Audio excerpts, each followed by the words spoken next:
आप देख रहे हैं यूट्यूब चैनल मैथ मतलब मस्ती। इस चैनल पर आज बिहार एसएससी इंटर लेवल के लिए एक टेस्ट सीरीज देखेंगे। यह टेस्ट सीरीज जो है रुक्मणी प्रकाशन से लिया गया है और इसके पहले वाले सेट नंबर 6 तक लगातार कंप्लीट किया जा चुका है और आज सेट नंबर 7 देखेंगे। यह जो रुक्मणी प्रकाशन का सेट है इसमें कुल सेटों की संख्या 24 है और इस चैनल पर इसके पहले भी एक रुक्मणी प्रकाशन का सेट कंप्लीट हुआ है जो क्वेश्चन बैंक था और जिसमें सेट की संख्या 12 था। तो अगर अभी तक आप उसको नहीं देखे हैं तो उसको देख लीजिए, उसके बाद इसमें आप 24 सेट को कंप्लीट कर सकते हैं। तो आज के इस वीडियो में हम लोग केवल जीके और जीएस वाले प्रश्न को देखेंगे। बाकी जो मैथ और रीजनिंग का प्रश्न है उसके लिए अलग से वीडियो होगा जो इसी चैनल पर शुरू किया गया है। इस चैनल पर मैथ का कुछ वीडियो और रीजनिंग का कुछ वीडियो लोड किया जा चुका है, आप उसको देखिए और देख करके लगातार आप इसमें अपनी तैयारी को जारी रख सकते हैं।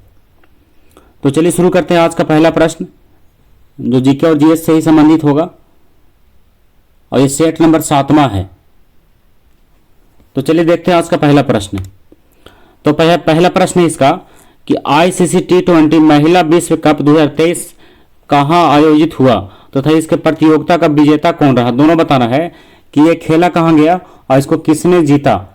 तो ये खेला गया था दक्षिण अफ्रीका में और जीता था किसने, ऑस्ट्रेलिया ने। तो ऑप्शन नंबर 1 इसका सही है, दक्षिण अफ्रीका और ऑस्ट्रेलिया।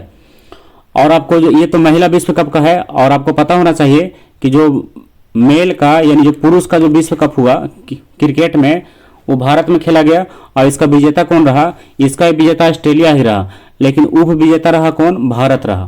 तो ये जरूर आप ध्यान रखिएगा। अब आइए क्वेश्चन नंबर 2 में 26 नवंबर 1949 को अपनाए गए संविधान में कितने अनुच्छेद तथा अनुसूचियां थी। तो उस समय कितना अनुच्छेद अनुसूची था, तो उसकी संख्या था कितना, 395 अनुच्छेद और 8 अनुसूची।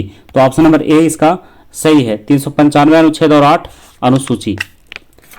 अब आइए क्वेश्चन नंबर 3 में 5वीं पंचवर्षीय योजना का मूल उद्देश्य क्या था। इसका मूल उद्देश्य था कि गरीबी हटाओ। क्या था इसका उद्देश्य, गरीबी हटाओ।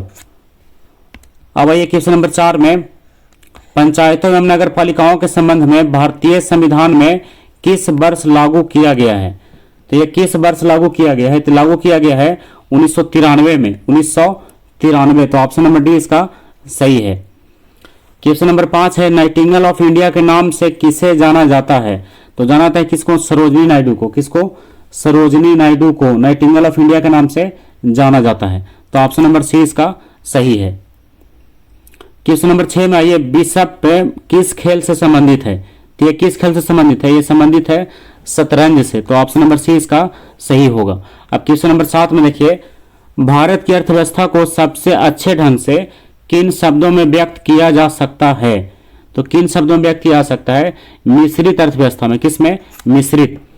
आपको पता होगा कि 3 प्रकार का अर्थव्यवस्था होता है, पूंजीवादी, समाजवादी और मिश्रित। लेकिन भारत में कौन सी अर्थव्यवस्था है, मिश्रित है। अब क्वेश्चन नंबर 8 है मिस्र में गर्म एवं शुष्क हवाओं को क्या कहा जाता है। मिस्र में गर्म और शुष्क हवाओं को क्या कहते हैं। तो वहां क्या कहते हैं, तो वहां कहा जाता है खमसिन। क्या कहा जाता है, खमसिन। तो ऑप्शन नंबर डी उसका सही होगा। अब आइए क्वेश्चन नंबर 9 में भारत रत्न पुरस्कार प्राप्त करने वाला प्रथम भारतीय कौन है। तो कौन है, डॉक्टर सर्वपल्ली राधाकृष्णन। तो ऑप्शन नंबर डी इसका सही उत्तर है। अब आते हैं क्वेश्चन नंबर 10 में भारत में मुद्रास्फीति को मापा जाता है। तो किसके द्वारा मापा जाता है, तो इसको मापने के लिए थोक मूल्य सूचकांक का आधार माना जाता है। किसको, थोक मूल्य सूचकांक को। तो ऑप्शन नंबर ए इसका सही होगा। अब आइए 11 में, तो 11 का प्रश्न है माप तौल की व्यवस्था किसके शासन काल में लागू किया गया। तो ये कब से लागू है, तो लागू है अलाउद्दीन खिलजी के समय से। कब से, अलाउद्दीन खिलजी के समय से। तो ऑप्शन नंबर सी इसका सही उत्तर है। अब आइए 12वें प्रश्न में, तो 12 का प्रश्न है हाल ही में 10 अगस्त 2023 को रूसी अंतरिक्ष एजेंसी के द्वारा इंटर कॉस्मोस कार्यक्रम के तहत कौन सा मिशन चंद्रमा के लिए लॉन्च किया गया है? तो कौन सा मिशन लॉन्च किया गया है? लून 25। तो ऑप्शन नंबर बी इसका सही है, लून 25। क्वेश्चन नंबर 13 है, हाल ही में गोल्डमैन पर्यावरण पुरस्कार 2023 किसे दिया गया है? तो ये दिया गया है अलेसेंड्रा कोरप को। किसको? अलेसेंड्रा कोरप को। तो ऑप्शन नंबर ए इसका सही होगा। अब आइए 14 में, किस व्यक्ति ने प्रथम बार कार्यकारी प्रधानमंत्री के रूप में पदभार संभाला था? किसने संभाला था? गुलजारी लाल नंदा ने। तो ऑप्शन नंबर बी इसका सही है, गुलजारी लाल नंदा। अब 15 में आइए, संविधान के अनुच्छेद 368 का संबंध किससे है? इसका संबंध किससे है? संविधान संशोधन प्रक्रिया से। तो ऑप्शन नंबर ए इसका सही है, संविधान संशोधन प्रक्रिया। क्वेश्चन नंबर 16 है, राष्ट्रपति एवं उपराष्ट्रपति दोनों पदों की रिक्ति की स्थिति में कौन राष्ट्रपति का पद संभाल सकता है? तो कौन संभाल सकता है? सर्वोच्च न्यायालय का मुख्य न्यायाधीश उस पद को संभाल सकता है। किसके पद को? राष्ट्रपति और उपराष्ट्रपति की उपस्थिति में उनके पद को मुख्य न्यायाधीश संभाल सकता है। तो ऑप्शन नंबर ए इसका सही होगा। अब आइए 17 में, भारत का राष्ट्रध्वज कब स्वीकार किया गया? तो कब स्वीकार किया गया? 22 जुलाई 1947 को। तो ऑप्शन नंबर बी इसका सही उत्तर है, 22 जुलाई 1947। क्वेश्चन नंबर 18 है, सत्यमेव जयते किस रूप में प्रचलित है? तो किस रूप में जाना जाता है? तो इसमें राष्ट्रगान के रूप में, राष्ट्रगीत के रूप में, राष्ट्रीय चिन्ह के रूप में, इसमें कोई सही नहीं है। इसमें किस रूप में जाना जाता है? इसको राष्ट्रीय वाक्य के रूप में जाता है। किसके रूप में? राष्ट्रीय वाक्य। तो राष्ट्रीय वाक्य क्या है? सत्यमेव जयते। तो ऑप्शन में राष्ट्रीय वाक्य है ही नहीं, इसलिए कौन सा सही होगा? इनमें से कोई नहीं। अब आइए क्वेश्चन नंबर 19 में, भारत में टेलीविजन की शुरुआत कब हुई? तो भारत में टेलीविजन का शुरुआत हुआ था कब? 1959 में। तो ऑप्शन नंबर डी इसका सही, 1959। और भारत में रंगीन टेलीविजन की शुरुआत कब हुआ? 1982 में। रंगीन टेलीविजन 1982 और टेलीविजन की शुरुआत 1959 में। अब आइए 20 में, हाल ही में चर्चा में रहे देश यूक्रेन की राजधानी का नाम क्या है?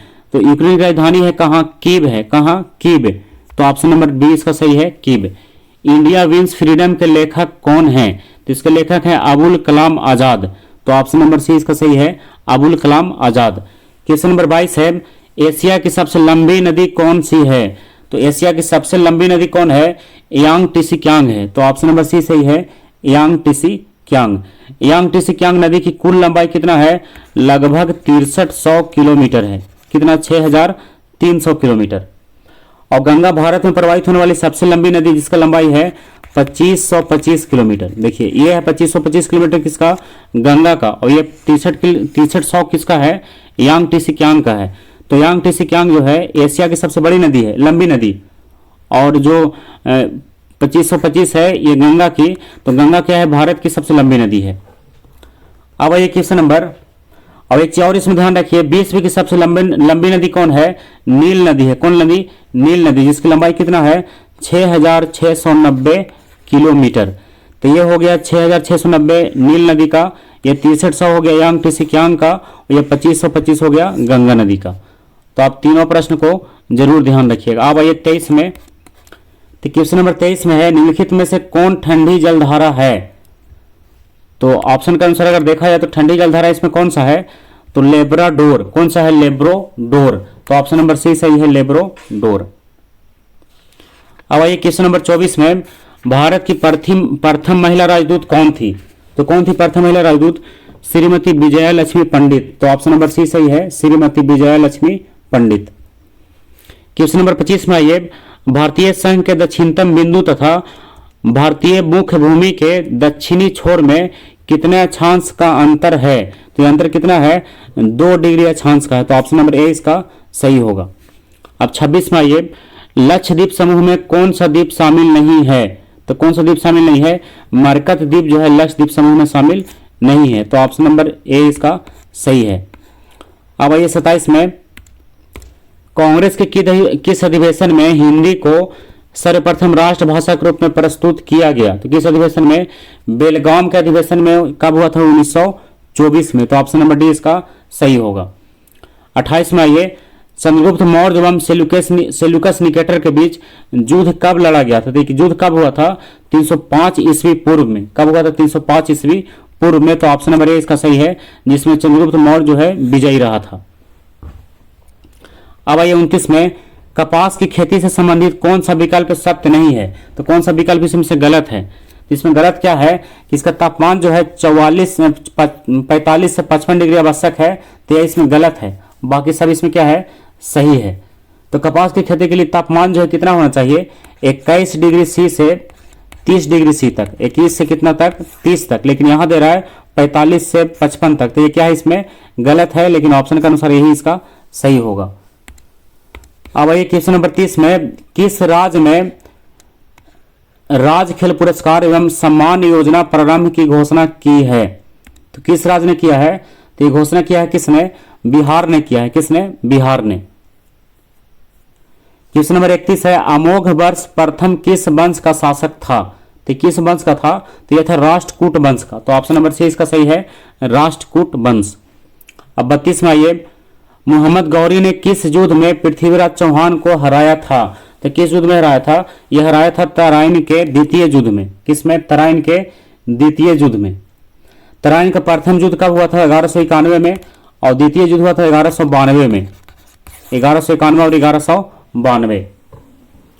अब आते हैं क्वेश्चन नंबर 33 में, अकबर ने 1569 ईस्वी में कालिंजर पर विजय प्राप्त की, उस समय वहां का शासक कौन था? तो वहां का शासक कौन था? रामचंद्र था। कौन? रामचंद्र। तो ऑप्शन नंबर सी सही उत्तर है। अब 34 में आइए, निम्नलिखित में से कौन राष्ट्रपति के प्रशासनिक शक्तियों में शामिल नहीं है? तो कौन शामिल नहीं है? लोकसभा का विघटन। लोकसभा का विघटन जो है राष्ट्रपति के प्रशासनिक शक्ति में शामिल नहीं है, तो ऑप्शन नंबर बी इसका सही होगा।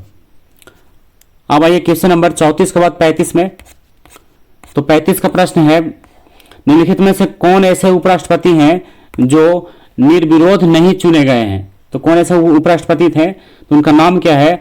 आर वेंकट रमन। तो ऑप्शन नंबर डी इसका सही है, आर वेंकट रमन।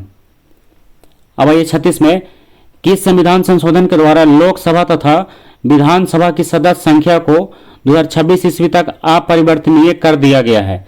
तो किस संशोधन के तहत? तो 84वां, कौन सा? 84वां संशोधन के तहत क्या किया गया है कि विधानसभा का जो सदस्य की संख्या है 2026 तक इसको निश्चित कर दिया गया है। तो ऑप्शन नंबर ए इसका सही है। अब आइए 37 में, कांग्रेस धराशायी होने के लिए लड़खड़ा रही है, भारत में जब तक हूं तब तक मेरी एक बड़ी महत्वाकांक्षा यह है कि मैं इसके शांतिपूर्ण निधन में सहायता दूं। यह कथन किसका है? तो यह कथन किसका है? लॉर्ड कर्जन का है। किसका है? लॉर्ड कर्जन का। तो ऑप्शन नंबर बी सही है। जरा ध्यान से इसको एक बार और पढ़ के मिला लीजिएगा कि कांग्रेस धराशायी होने के लिए लड़खड़ा रही है, भारत में जब तक हूं तब तक मेरी एक बड़ी महत्वाकांक्षा है कि मैं उसके शांतिपूर्ण निधन में सहायता दूं। किसका है ये कथन? लॉर्ड कर्जन का, जिसने बंगाल का विभाजन किया था। वैसे भी ध्यान रख सकते हैं कि बंगाल का विभाजन इसी ने किया था। कब किया था? 1906 में, 1905 में। कब किया था? 1905 में। अब आइए क्वेश्चन नंबर 38 में, मीन कैम्प का लेखक कौन था? तो मीन कैम्प का लेखक कौन था? हिटलर। कौन था? हिटलर। मीन कैम्प का अर्थ क्या होता है? मेरा संघर्ष। अब आइए 39 में, बांग्लादेश की सीमा को कौन सा भारतीय राज्य छूता नहीं है? तो कौन सा राज्य नहीं छूता है? नागालैंड। तो ऑप्शन नंबर सी इसका सही है, नागालैंड। अब 40वां प्रश्न में आइए, किस वास्तुकला का पालन करके अयोध्या के राम मंदिर के निर्माण किया जा रहा है? तो किस वास्तुकला का पालन किया जा रहा है? नागर शैली। किस शैली का? नागर शैली। तो ऑप्शन नंबर सी इसका सही है। कौन सा शैली? नागर शैली। तो सी इसमें सही कीजिए। आपको पता होगा कि अयोध्या के राम मंदिर का जो उद्घाटन है वह यानी इसमें दर्शन के लिए यह खोल दिया जा रहा है। कब से?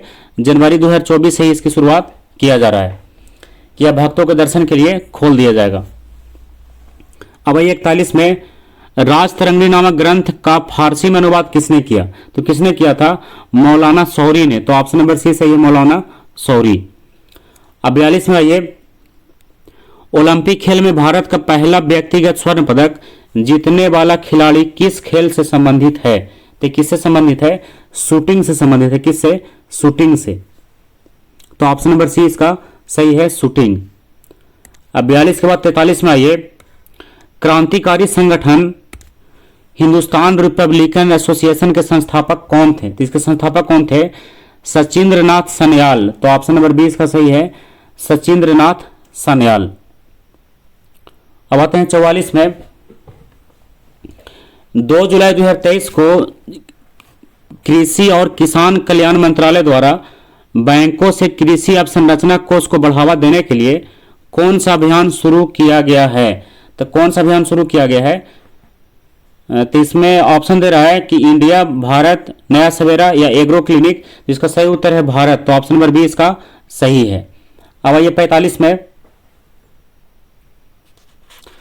कालाहारी मरुस्थल क्षेत्र में पाई जाने वाली जनजाति है, यानी वह जनजाति का नाम बताना है जो कालाहारी मरुस्थल में पाया जाता है। तो कौन सा जनजाति है? बुशमैन। तो ऑप्शन नंबर सी सही है बुशमैन। अब आइए 46 में। खाली जगह दे रहा है कि खाली जगह पर्वतमाला व्यवहारिक रूप से उत्तर और दक्षिण भारत के बीच की सीमा का निर्माण करती है। तो कौन सा पर्वतमाला है? तो उसका नाम है विंध्य पर्वत। तो ऑप्शन नंबर सी सही है विंध्य पर्वत। अब 46 के बाद 47 में आइए। बिहार के किस नेता ने महात्मा गांधी के साथ किसान आंदोलन का नेतृत्व किया था? तो किसने किया था? राजकुमार शुक्ल ने। किसने? राजकुमार शुक्ल ने। आपको याद होगा कि राजकुमार शुक्ल ने महात्मा गांधी को बिहार आने का न्योता भी दिया था। किसने दिया था? राजकुमार शुक्ल ने। अब आइए 48 में। The poverty of political economy, how economics abandon the poor पुस्तक के लेखक कौन है? तो इसके लेखक कौन है? मेघनाथ देसाई है। तो ऑप्शन नंबर ए इसका सही है। अब आइए 49 में। अमृत भारत स्टेशन योजना के तहत कुल कितने रेलवे स्टेशनों को उनके विकास के लिए चिन्हित किया गया है? इस योजना का नाम क्या है? अमृत भारत स्टेशन योजना। तो कितने स्टेशनों का चयन किया गया है? तो चयन किया गया है 1309 स्टेशन का। 1309। तो ऑप्शन नंबर 20 का सही उत्तर है। अब 50वां प्रश्न है। किसे वर्ष 2023-24 के लिए भारतीय उद्योग परिसंघ के अध्यक्ष के रूप में चुना गया है? तो किसे चुना गया है? तो चुना गया है आर दिनेश को। किसे चुना गया है? आर दिनेश। तो ऑप्शन नंबर सी इसका सही उत्तर है। अब 51 में आइए। जब हम जल के नीचे सुराही भरने के लिए रखते हैं तो जैसे जैसे सुराही भरती जाती है वैसे वैसे हमें विशेष प्रकार की ध्वनि सुनाई देती है। इसका कारण क्या है? तो इसका कारण है अनुनाद। क्या कारण है इसका? अनुनाद। अब 52 में आइए। मनुष्य को सबसे अधिक जरूरत होती है, किसका जरूरत है सबसे अधिक? तो सबसे अधिक जरूरत है किसका? प्रोटीन का। किसका? प्रोटीन। और प्रोटीन मिलता कहां से है? दाल से मिलता है। किससे? मुख्य रूप से दाल से मिलता है। मानव शरीर का लगभग 15% भाग प्रोटीन से ही बना हुआ है। सभी प्रोटीन में नाइट्रोजन पाया जाता है। सही प्रोटीन में क्या पाया जाता है? नाइट्रोजन पाया जाता है। तो प्रोटीन की कमी से अनेक प्रकार की बीमारी भी होता है ना। इसलिए मनुष्य को सबसे अधिक क्या जरूरत है? प्रोटीन का। अब आइए 53 में। निम्नलिखित में से कौन सा तत्व ठोस अवस्था वाले उपकरणों के लिए अर्धचालक में डोपिंग एजेंट के रूप में प्रयोग किया जाता है? तो किसका प्रयोग किया जाता है?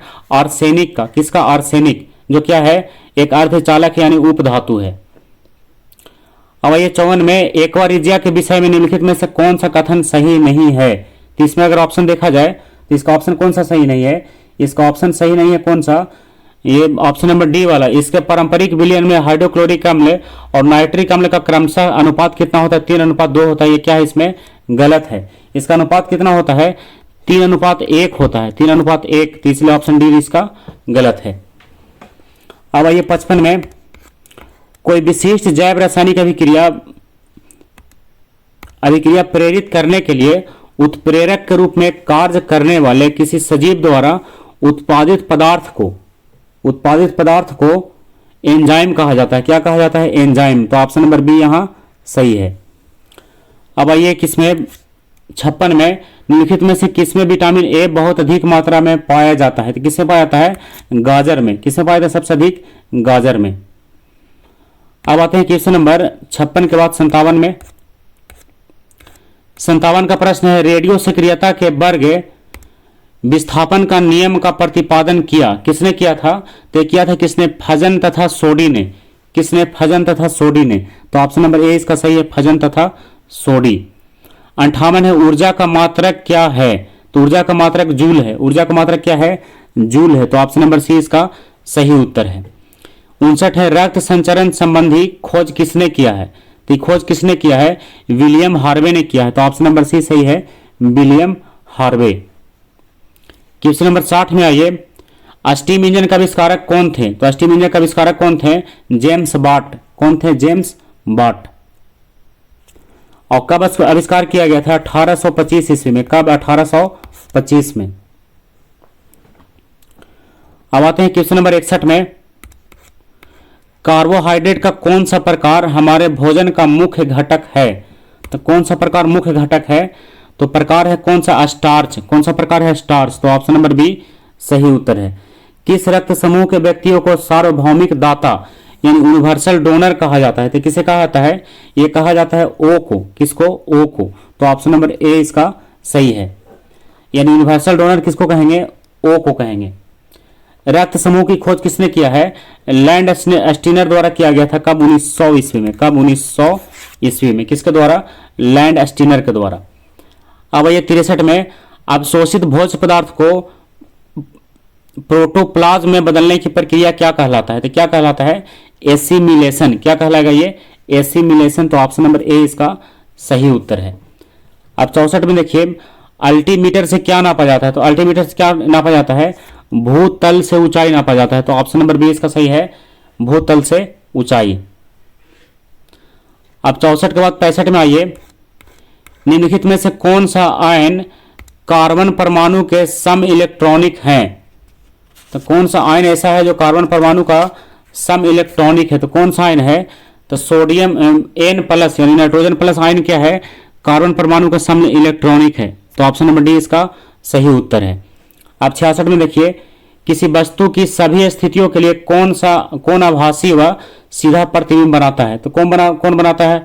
हमेशा आभासी और सीधा। तो इसका सही उत्तर है कि अवतल लेंस भी और उत्तल दर्पण भी। तो ऑप्शन नंबर डी सही होगा, बी और सी दोनों।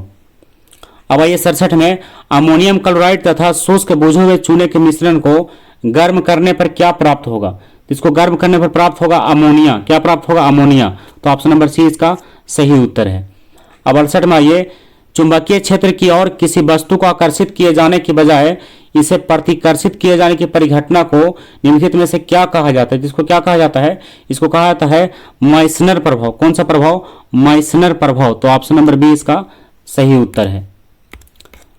अब आइए 69 में, 69 में कह रहा है कि सेल्सियस, फ़ारेनहाइट तथा रोमन पैमाने पर तापक्रम में निम्नलिखित में संबंध क्या है?